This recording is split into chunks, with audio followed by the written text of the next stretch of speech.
ഒരു ദീർഘമായ സംസാരത്തിന് ഉള്ള ഒരു വേദിയല്ല ഇത് എന്ന് എനിക്കറിയാം. അതും ഔപചാരികമായ വാക്കുകൾക്കും വലിയ പ്രസക്തിയില്ലാത്ത വേദിയാണ്. നാടകം എന്ന് പറയുന്നത്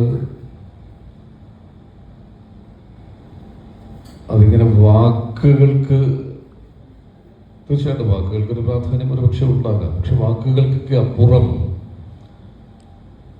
അതൊരു ഇമോഷണൽ കമ്മ്യൂണിക്കേഷൻ്റെ ഒരു ഇടമാണ്. അങ്ങനെയാണ് ഞാൻ വിചാരിക്കുന്നത്. നാടകത്തിൽ സിനിമയായാലും ഒക്കെ അങ്ങനെ തന്നെയാണ്. ഈ ലോകത്തെവിടെയുമുള്ള മനുഷ്യന്റെ വികാരങ്ങളുമായി അല്ലെങ്കിൽ വികാരങ്ങളുടെ ആവിഷ്കരണത്തിലൂടെ മനുഷ്യ ഹൃദയങ്ങളുമായുള്ള ഒരു സംവേദനം, അതുതന്നെയാണ് നാടകത്തിലൂടെ ആത്യന്തികമായി സംഭവിക്കുന്നത്.